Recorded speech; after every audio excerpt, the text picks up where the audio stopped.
So I was in college. I was a freshman in college when Hurricane Katrina hit the Gulf Coast. And being a freshman in college and having spring break off, like many of our freshmen, I decided that we were going to go down and do some disaster relief. So I rounded up a couple of my friends and we hopped into my mom's minivan and we drove down to the Gulf Coast. And it was great. Before we left, each of our moms pulled each of us aside. You know, I'd picked my 5 biggest, strongest, toughest, most construction-minded friends. But each of our moms pulled each of us aside and gave us a list of things that we should watch out for or be terrified for. And in the front row, actually right here, my mama is grinning. She's on the way to Colorado, and so she doesn't know the rest of this story, so it's going to be a lot of fun to tell. Hi, Mama. So my friends and I, we all were driving down, we're road tripping down, and we've got lists of things that all of our moms have told us, you know, watch out for this. Be careful if you're working up on a roof. Those are pretty scary. You can fall off. Well, we broke that the first day when we started re-roofing a roof. Be careful around pointy things. That's really hard when you're using nails. Be careful around ladders.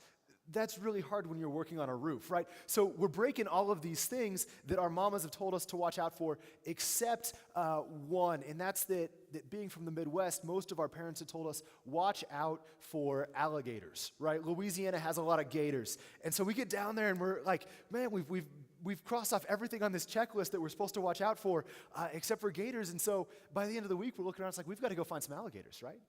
We can't have a good Louisiana experience without some alligators. So I get my buddies and we hop in Mama's minivan and we drive out and we find a bayou, you know, this big, swampy puddle thing. And we see on the far side of that, there's an alligator along the bank. And so we're kind of looking from the windows of the car, but that's not good enough, right? It's like 50 yards away and there's glass in the way. So we get out and we're all kind of, we're staying close to the car, but we're watching it. And there's kind of this feeling. As one by one guy takes a step forward, and then, you know, you don't want to be the closest one to the car, right? You don't want to be the coward. So I'd take a step forward, and then somebody else does. And so finally I realized that we're all slowly inching closer and closer to this gator, and it's still really far off. It's on the other side of the bayou, right? So we're still very, very safe-ish from this gator. And then my buddy Chris kind of squats down and he starts trying to call the gator like it's a dog, right? Like he's making a little kissy noise, like come here, gator.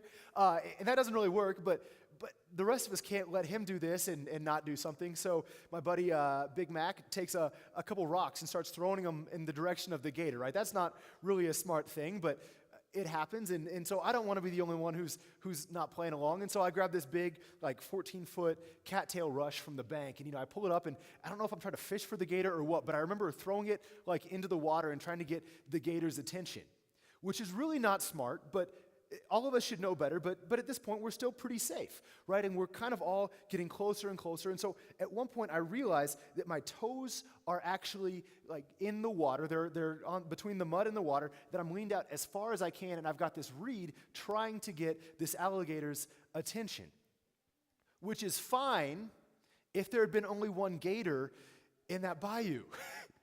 But there was one I didn't quite plan on. And so as I'm leaning forward, I'm looking at this gator that's 50 feet away. This huge form jumps out of the water and grabs the far end of the cattail reed I've got and rips it out of my hands. And y'all, I have no shame. I screamed like a little girl, and I ran back to the car. I didn't jump into the car. I jumped on top of the car. And I sat there for a little bit, right? Little afraid at that point. Mama didn't know that story. She's shaking her head. Hi. We're going to have a fun lunch after this. It's going to be fantastic, right? No shame in admitting that. But the thing is, all of us knew better. All of us knew that this was probably a dumb idea. If you sat any of us down and said, is it a good idea to try and coax a gator to come closer to you, all of us would have been like, no, that sounds really stupid, right? I would hope that all of you here, youth, shake heads, yes. This is not a good idea. Don't do that. But when you put us in a crowd, we all tended to push it just a little farther and a little farther. We didn't want to be outdone by anybody else. And so as a group, we pushed each other to a point where we wouldn't have gone otherwise. And we find that's a human tendency. As people, we all tend to do things in a crowd that we wouldn't do otherwise. You've probably got stories like this. I told this story last sermon at the 8:30 service, and afterwards I had people come up in fellowship hall, be like, yeah, that reminds me of that one time that I was with a group of friends and we did this. And some of those stories were really, really good. So I want to challenge you all. Grab me after church. Let's see if you can't top the 8:30 service. We're going to have a little challenge. Who's got better stories of things they did because their friends thought it was a good idea? I see some of you grinning, and I'm already really excited for this. Because we do things when we're around a crowd that we wouldn't do otherwise. And sometimes we just take risks. Right, the first time I went off a high dive, there was a group of kids around me encouraging me to do it, and I thought it was a good idea because I had, that adrenaline that comes from a crowd. But sometimes it's not quite as good. Sometimes it's not quite as fun. I've been in conversations with people where it starts out as a good conversation, and you're talking in a group, but then one person mentions something a little mean about somebody else, and it kind of starts to circle a little bit, and it starts to percolate, and the conversation turns from what was a nice conversation towards cutting someone down or gossiping or just ripping somebody down from behind. And you know that you don't want to be part of that, and you know that's not very nice, but you don't want to stand up, right? This is a nice conversation this group's having, and I don't want to stand up and ruin everybody else's conversation just because I'm uncomfortable, right? And so I find, and maybe you found, that sometimes we get into conversations that we didn't want to be in because there's this group that's doing it, and we don't want to stand up against that. Or maybe it's something that you've learned by experience. When you go out with the same group of people, you tend to do the same bad habits. So I have some friends in high school that I dearly love, but I know when I go out with them, I do things, or I'm tempted to do things that I probably wouldn't hold up as a good idea.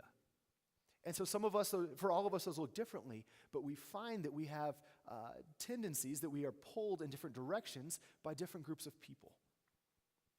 That when we're around a crowd, that we hear this call, we hear this momentum to do things that might be different from what we would choose to do if we were by ourselves.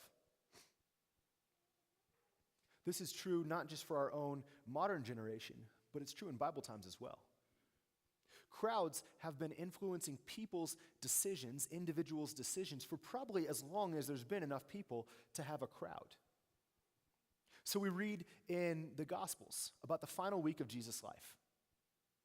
Jesus has been kind of running afoul of this group of people called the Pharisees and the Sadducees. They're just a religious movement within Judaism. And Jesus has been kind of rubbing them wrong for a while. There's kind of been some tension here. And towards what becomes the final week of Jesus' life, they decide, all right, this has all come to a head and we need to get rid of this guy.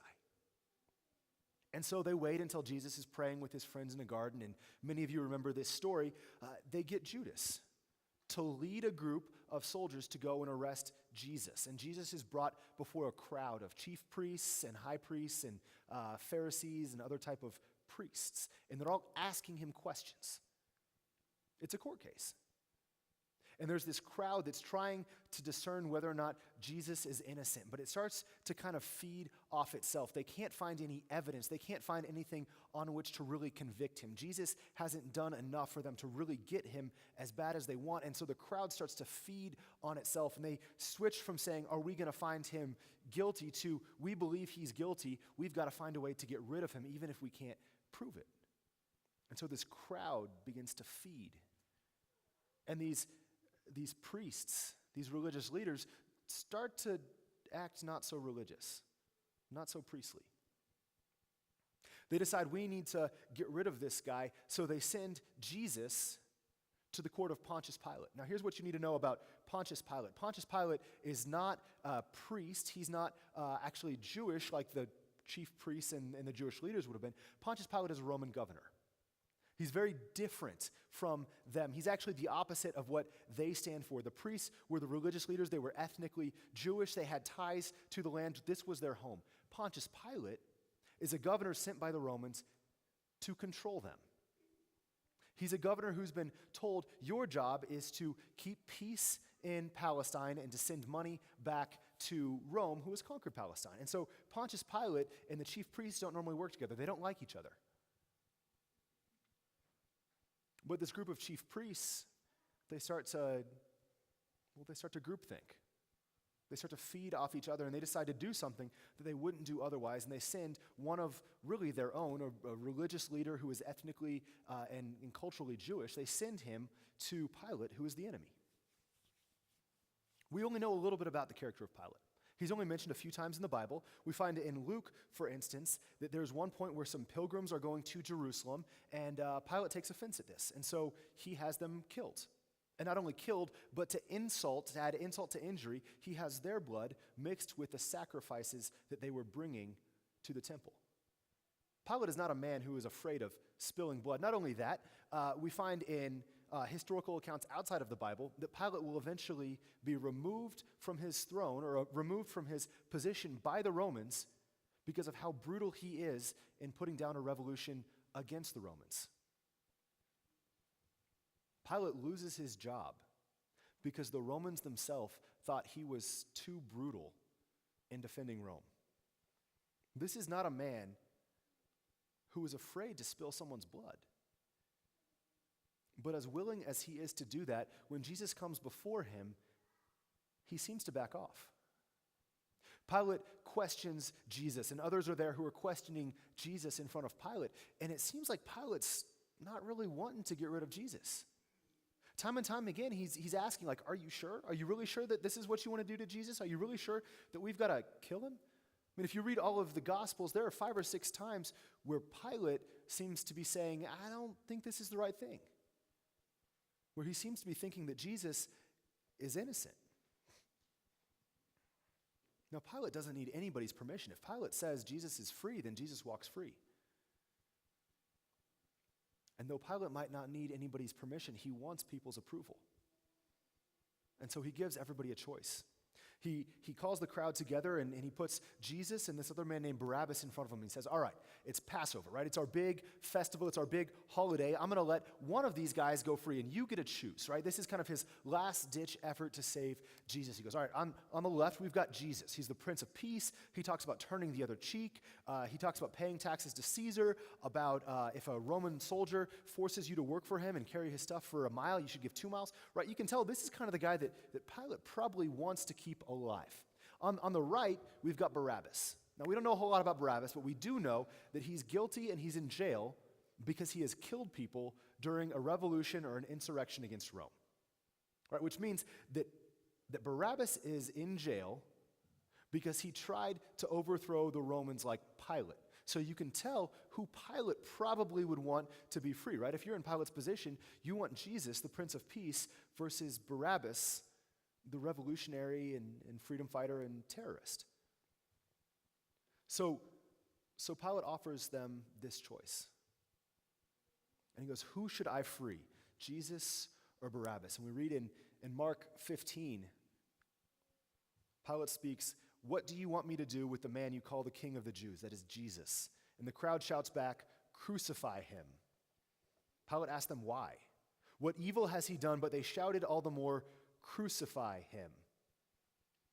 And so Pilate, wishing to satisfy the crowd, released Barabbas for them. And after flogging Jesus, handed him over to be crucified.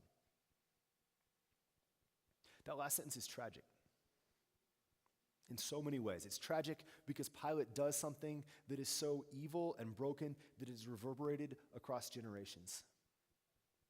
It's tragic because a man who is supposed to be in charge of justice in his area suddenly gives up on justice because he wants others to like him. And I think it's tragic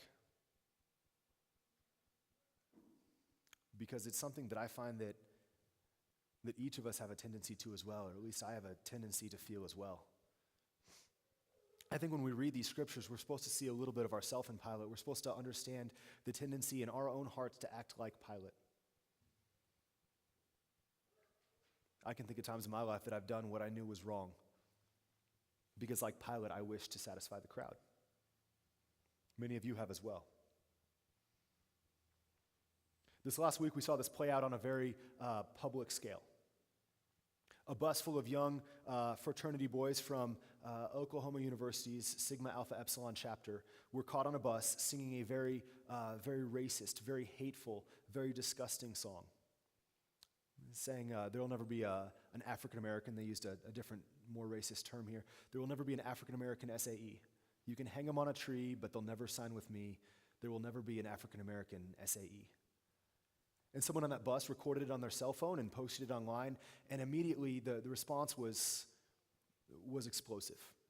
OU kicked the fraternity off campus. It expelled 2 of the men who were involved in leading it. And it seemed pretty clear-cut what was going on here, right? There were some guys who had said something very racist and very wrong. 2 of the young men who were ringleaders came out and immediately offered apologies. They said, hey, this is not what I stand for. I am so sorry for what I did. It was absolutely wrong. There is no excuse. They talked about how this was fueled by some of the alcohol they drank beforehand, but also by the fact that as a group of guys together just started singing and one threw something out and somebody else laughed, and the crowd began to swell. And one by one, they joined in until in the video, if you've seen it, there's a couple guys walking down the aisle of the bus with microphones gleefully screaming this disgusting song. Typically, when I see apologies from people who've been caught in the act of doing something like this, and they say, hey, here's what happened, I got caught up in the moment or caught up in the crowd, the back of my head goes, yeah, right. You're not really sorry that this happened. You're sorry that you got caught, right? Maybe that's your thought as well. But then I thought about it. I thought, that's actually probably not that far off. I've never sung racist lyrics on a bus, but I've done things before that I didn't want to do or that I wouldn't have upheld as a good idea, but I did it because that's what the crowd was doing. And then I read down to the end of one of the apologies. And I recognized the name. Because one of the young men who was on that bus was a former youth of mine at a former church. For 3 years, I was this kid's youth pastor. I took him on mission trips. I sat with him through I don't know how many Bible studies. I took him on service projects to the inner city where I saw him serve and love and work alongside people that in this song, he's screaming that we should lynch, that we should kill. And so when he says, this is not what I'm about, I start to think maybe that might be a little bit true. And I don't say this to offer an excuse for him. He is broken and he is sorry, and he will spend a long time, the rest of his life, working on reconciliation and asking for forgiveness. I don't say this to say that what happened was a childish mistake that we should look past. I say this because many of us here, myself included, find it very easy to say, you know what, I go to church and I'm a good person and I can stand up against the crowd. And he would have said the same thing. And he was a leader in his church too. But when the crowd began to call, he gave in and did something that was so against his morals and his beliefs. And so I say this as a recognition of that strength and as a warning. So what hope do we have here? Do we say that we're going to remove ourselves from people, that we're never going to be in a group again? I don't know if that seems to be true. I love people. I find many of us love to be around other people. We find one of the first things we know about humans is that God created humans to be in community. The crowds are not all bad. We see in the story of Adam and Eve that God makes Adam and everything is good, except Adam is longing for community. And so God creates Eve so that people will not be alone, because it is not good for a person to be alone. We see that community is part of who we are. We can't avoid crowds. I think the best way to stand up to the call of the crowd is to hear the voice of another crowd.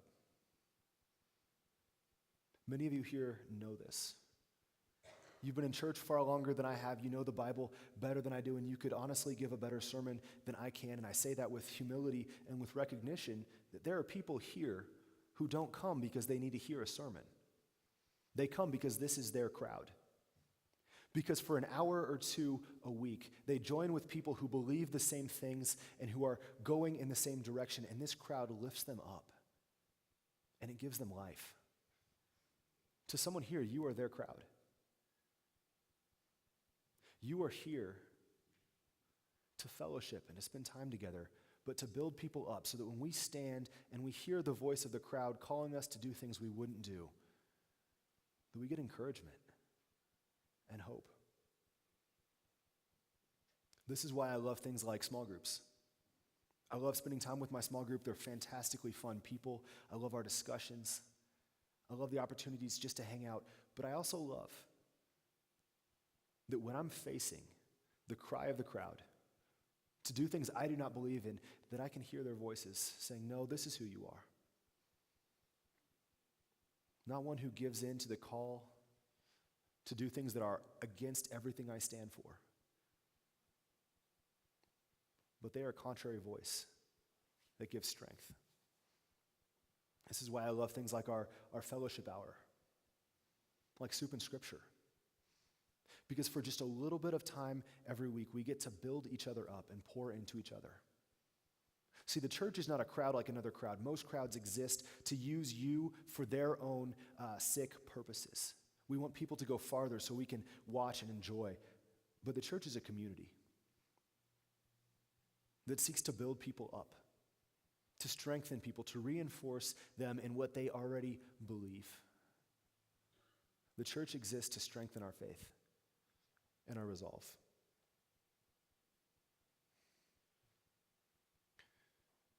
We're all going to face a crowd. We can either hope the crowd will always be nice, or we can try to believe that somehow when the crowd gets tough that we're going to have the courage to stand up against it. Or we can seek out a crowd that will give us a dissenting voice, a different view of how we should live, and that will build us up and strengthen us.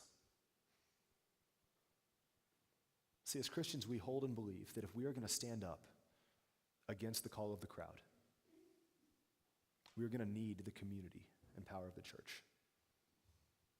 Amen.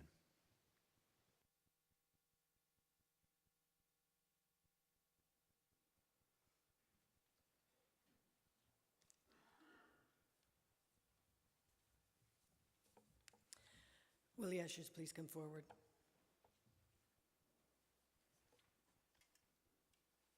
I would remind you that this is Helping Hands Sunday. This is an incredible program in our church.